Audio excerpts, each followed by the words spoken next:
అది మీ అందరూ చూశారు. ఆంధ్రప్రదేశ్ షెడ్యూల్ కులాల జాబితాలో మరలా బుడగ జంగం కమ్యూనిటీని చేర్చవలసిందిగా కేంద్ర ప్రభుత్వాన్ని కోరుతూ ఒక తీర్మానం ప్రవేశపెట్టడం జరిగింది. మరి తీర్మానం మీద మా సభలో కూడా మాట్లాడాల్సిన అవసరం ఉంది కాబట్టి గౌరవ ముఖ్యమంత్రి గారు ప్రవేశపెట్టిన తీర్మానం సభా సమక్షంలో ఉంది. అనుకూలంగా ఉన్నవారు అవుననండి, వ్యతిరేకంగా ఉన్నారు కాదనండి, అవునన్నారు, అందరూ అవునన్నారు. తీర్మానం ఏకగ్రీవంగా ఆమోదించబడింది.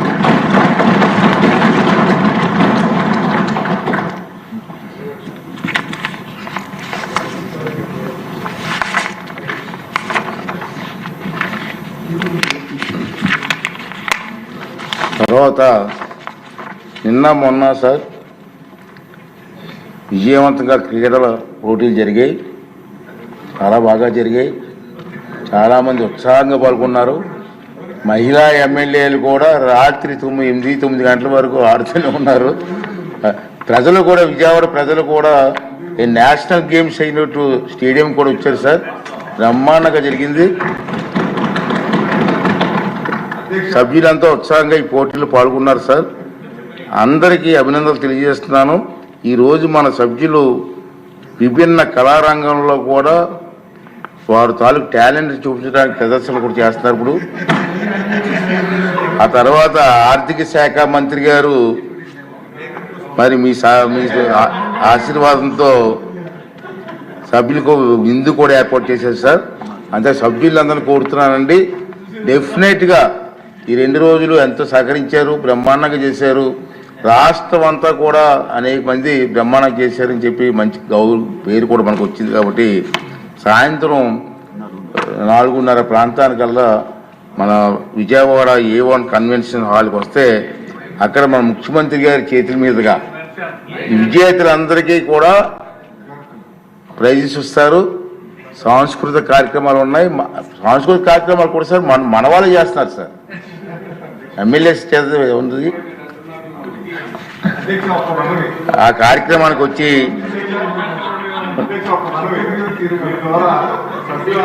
ఏంటంటే ముఖ్యమంత్రి గారు, ఉప ముఖ్యమంత్రి గారు కూడా ఈ ఆటల పోటీల్లో నెక్స్ట్ ఇయర్ సార్ పాల్గొని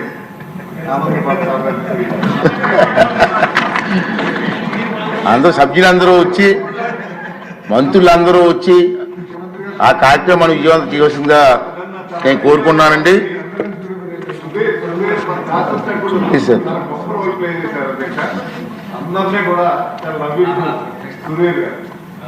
ఎవరు?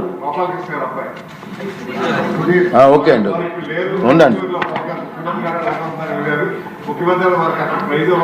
తర్వాత ఈ సభ గురించి కూడా కొన్ని విషయాలు చెప్పవలసిన అవసరం ఉంది. ఇప్పుడు 16వ శాసనసభ 3వ సమావేశాల గణాంకాలు సభ ఎండింగ్లో మనం చెప్పడం మొత్తం నుంచి ఆనందిస్తూ వస్తున్న సంగతి మీకు తెలుసు. సభ మొత్తం మీద గవర్నర్ గారి ప్రసంగం రోజులు మినాయిస్తే 15 రోజుల పాటు సమావేశం అయింది సార్. ఈ 15 రోజుల్లో 85 గంటల 52 నిమిషాల పాటు శాసనసభ కార్యక్రమాలు జరిగాయి. 113 నక్షత్ర గుర్తు ప్రశ్నలకు మౌలికంగా సమాధానాలు ఇచ్చారు. 2 స్వల్ప వ్యవధి ప్రశ్నలకు సమాధానాలు ఇవ్వడం జరిగింది. 37 నక్షత్రం గుర్తు ప్రశ్నలకు సమాధానాలు సభా సమక్షంలో ఉంచబడ్డాయి. 2 నక్షత్రం గుర్తు లేని ప్రశ్నలకు సమాధానాలు సభా సమక్షంలో ఉంచబడ్డాయి.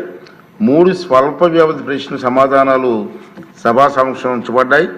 మొత్తం 9 బిల్లులు సభలో ప్రవేశపెట్టడం జరిగిందని చెప్పి కూడా ఈ సందర్భంలో చేస్తున్నాను. అన్ని బిల్లులు కూడా ఏకగ్రీవంగా ఆమోదం పొందాయని కూడా ఈ సందర్భంగా మీ అందరికీ కూడా మనం చేస్తాను. 5 లఘు చర్చ జరిగాయి. 344వ నియమం క్రింద ఒక అంశం, 74వ నియమం క్రింద 2 అంశాలు చర్చించబడ్డాయి. ఒక ప్రభుత్వ తీర్మానం ఏకగ్రీవంగా ఆమోదించబడింది. సహకార బ్యాంకుల అవకతవకలపై విచారణ కోసం సభా సంఘాన్ని ఏర్పాటు చేయాలని సభ్యుల తీర్మానానికి కూడా సభ ఏకగ్రీవంగా ఆమోదించబడిందని చెప్పి ఈ సందర్భంలో మనం చేస్తున్నాను సార్. ఈ సమావేశంలో ప్రతిపక్ష నాయకుడి హోదా గురించి నేను ఒక రూలింగ్ కూడా ఇచ్చాను. వివిధ అంశాల మీద సభ్యులు మొత్తం 127 ప్రసంగాలు చేశారు సార్. 2025 అంటే నేటి రోజున శాసనసభలో రాజకీయ పక్షాల బలాబలాలు ఉన్నాయి సార్.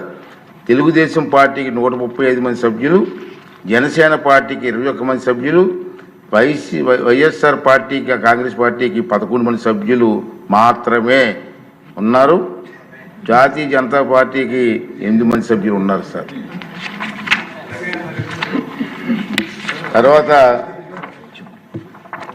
ముఖ్యంగా సార్ ఈ శాసనసభ స్టార్ట్ అయిన దగ్గర నుంచి ఈ రోజు వరకు కూడా మనకు ఎంతోమంది వ్యక్తులు మనకు సహకరించడం జరిగింది. శాసన మండలి మరియు శాసనసభ కార్యక్రమాలు సజావుగా సాగడంలో సహకరించినటువంటి శాసన వ్యవస్థ ఉద్యోగస్తులకు, ప్రభుత్వ అధికారులకు, చీఫ్ సెక్రటరీ గారికి, సెక్రటరీ జనరల్ గారికి, డీజీపీ గారికి, పోలీస్ సిబ్బందికి మన అందరి తరపున నా తరపున కూడా హృదయపూర్వక అభినందనలు తెలియజేస్తానని చెప్పి తెలియజేస్తాను అధ్యక్ష.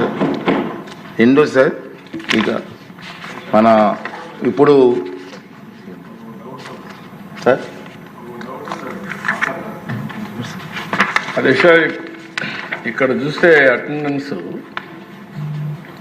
24వ తారీఖున వైఎస్ఆర్ కాంగ్రెస్ 11 మందికి వచ్చారు, సంతకాలు పెట్టారు.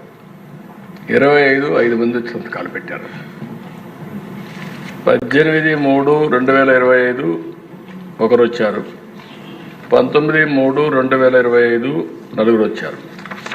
లోపలక్కడ వచ్చిన కనపడలేదు అధ్యక్ష. మీరు రాలేదా? మీరు మాకు ఐడియా లేదు, మీరు రానిలేదేమో అని మాకు అనుమానం. మార్నింగ్ నేను అనౌన్స్ చేశానండి హౌస్లో. దొంగచాటు నుంచి సంతకాలు పెట్టి కర్మ ఎందుకు పెట్టిందో నాకు అర్థం కావట్లేదు. హౌస్లో కనపడలేదు ఎక్కడ. జీతాలు తీసుకుంటూ హౌస్కు రాకపోవడం ఒక తప్పండి. గవర్నమెంట్ జీతాలు తీసుకుంటున్నారు సార్ వీళ్ళందరూ కూడా. జగన్మోహన్ రెడ్డి మినహా అందరు ఎమ్మెల్యేలు కూడా నెల జీతాలు తీసుకుంటున్నారు. మరి జీతాలు తీసుకొని డ్యూటీకి రాకుండా ఉన్న వాళ్ళు ఏమనాలి సార్ మనం? అదే ప్రభుత్వ ఉద్యోగస్తులు కానీ డ్యూటీకి రాకపోతే ఏం చేస్తాం సార్ మనం? అంటే దీనికి అంటే తెలియని చెప్తున్నాను, ప్రజలకు కూడా తెలియాల్సిన అవసరం ఉంది సార్. అంచేత దొంగచాటును వచ్చి దొంగ సంతకాలు పెట్టే కర్మ ఎందుకు వచ్చింది సార్ ప్రజాప్రతినిధులకి? ఇవన్నీ కూడా మనం ప్రజాప్రతినిధులుగా ఇటువంటి తప్పుడు పని చేయటం అన్నది తప్పుడు సంకేతాలు. డెఫినెట్ చేద్దామండి. ఓకే, డెఫినెట్గా నేను ఒకసారి రూల్స్ వెరిఫై చేసి అవసరమైన రూల్స్ పర్మిట్ చేస్తే ఎథిక్స్ కమిషన్కి వెళ్దాం సార్. తప్పదు, ఇచ్చిందంటే ప్రజల డబ్బు ఇది. ప్రజా డబ్బుని జీతాలుగా తీసుకుంటూ ప్రజలకు సేవ చేయకుండా దొంగచాటుని వచ్చి సంతకాలు పెట్టవలసిన కర్మ ఇటు ఒకసారి. దీనికి అవసరమైతే అంతా పెద్దలందరితో మాట్లాడి ఎథిక్స్ మనోహర్ గారు అంతా అనుభవం వ్యక్తులు మాట్లాడిన తర్వాత అవసరమైతే ఎథిక్స్ పంపిస్తాం. దీని మీద సరైన కఠిన చర్య చేస్తారు. రాబోయే రోజుల్లో ఎమ్మెల్యే తాలూకు పాత్ర ఏంటి, వాళ్ళ డ్యూటీస్ ఏంటో వాళ్ళకి తెలియాలి, ప్రజలకు కూడా తెలియాలండి. ఇది నా తాలూకు ఆలోచన విధానం సార్. Okay sir. సార్, ఈ 16వ శాసనసభ 3వ సమావేశాలను మరి ముగిస్తున్నాం. ఇప్పుడు వాయిదా వేస్తున్నాం సార్, నిర్వధికంగా వాయిదా వేస్తున్నాం సార్.